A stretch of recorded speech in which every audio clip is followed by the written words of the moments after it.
But I want it! Stop it. Sit down. I'm gonna have to spank you now, if not later. No!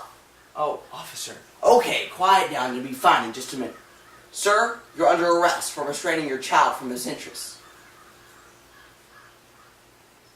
What's going on? Well, welcome to the year 2014, where kids can do anything they want, associate with anyone they want, and say whatever they want. That's because the UN Convention on the Rights of the Child was ratified by the United States in the year 2009. Sound crazy? Well, this could very likely be the headline on every news source across the country soon. The UN Convention on the Rights of the Child could reach the Senate within the next 60 days, and if passed, would undermine almost 100% of existing family law here in the U.S. Not only that, but this great threat to parents and their children could put the definition of parenting and parental rights as we know it into extinction, taking away the God-given authority of parents over their children and transferring them to the government. So come with me as we take a closer look at parental rights in the United Nations Convention on the Rights of the Child. We'll look at what this treaty is and what's the big deal about it, what things would look like if this treaty were ratified, and then finally what you can do to stop this threat in its tracks. All facts are taken from parentalrights.org unless otherwise noted. So first, let's look at what this treaty is. The UN Convention on the Rights of the Child, or CRC, is an international convention establishing the economic, social, and cultural rights of children. On the surface, it appears very noble by stopping child trafficking, pornography, prostitution, and children's involvement in war. The treaty's repeated goal? To uphold the best interests of the child. Nations that take this convention in are bound to it by international law and have their progress checked by the UN. The treaty came into action in 1990. As of December 2008, 193 countries have implemented it, including every UN member. Everyone, that is, except the United States and Somalia. So, what's the big deal? Why is the U.S. holding out on this treaty? Well, interestingly enough, United States treaties are more binding than other countries' treaties and are treated more seriously. You see, the 6th article of our U.S. Constitution states, quote, "All treaties made or which shall be made under the authority of the United States shall be the supreme law of the land, and the judges in every state shall be bound thereby." End quote. In other words, if the CRC is enacted, it would have greater power than our existing law. Many countries that have already ratified the convention have added their own reservations to the agreement, which drastically reduced its effect. But if the U.S. were to enact it, every line in the treaty would be enforced, because that 6th article doesn't allow for reservations. Implementing the CRC would mean forcing laws created outside the U.S. on its own citizens. So what's the result? Our nation's laws would be replaced by a non-governmental organization, the UN, and our government, federal judges, and the lower courts would then use international law to dictate America's parental rights. This is tyranny by an overseas organization.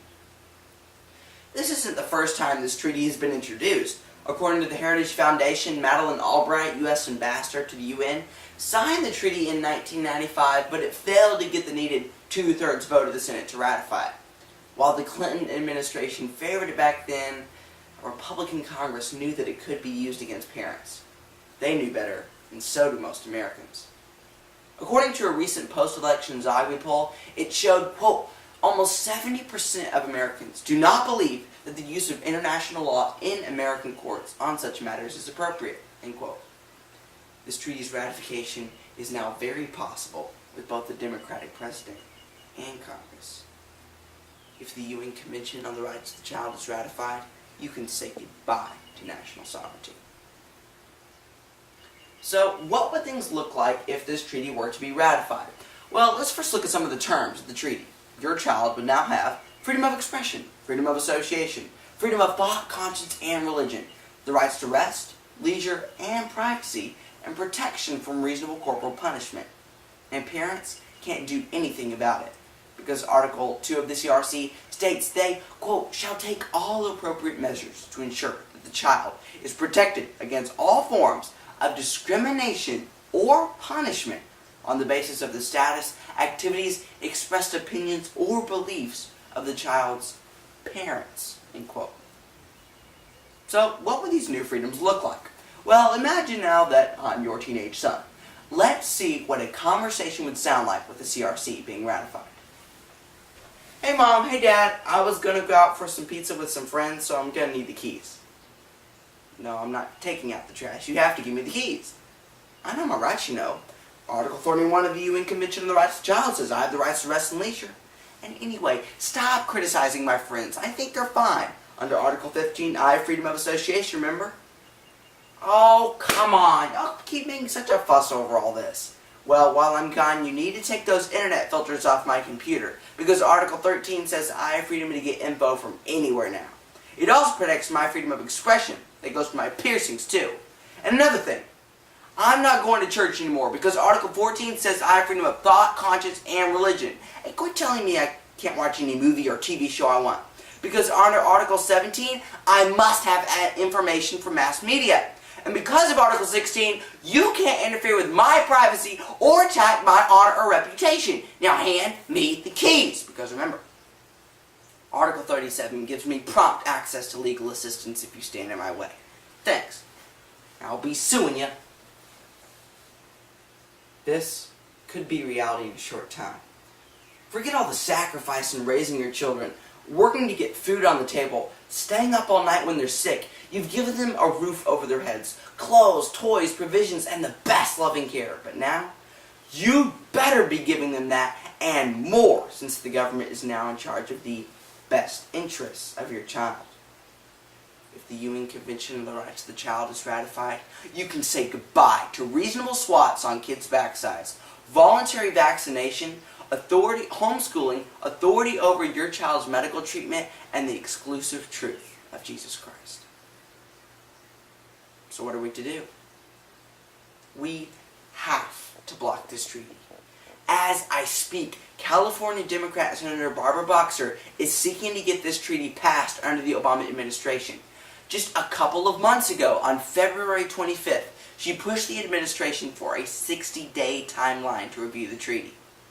UN Ambassador Susan Rice sidestepped the timeline, so now Senator Boxer is taking it directly to the Secretary of State, Hillary Clinton, whose lifelong dream is the ratification of this treaty.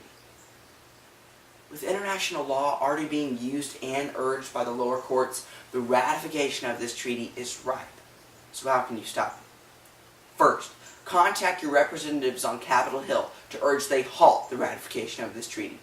Second, encourage them to support a parental rights amendment that was introduced by Michigan Congressman Pete Hoekstra that now has 92 congressional co-sponsors. A constitutional amendment is the only way to ensure parental rights against international law. Then go to parentalrights.org and sign the petition in support for the amendment. Lastly, contact at least 10 people to sign the petition and have 2 people promise to do the same. The treaty is at our doorstep and could be reality before we know it.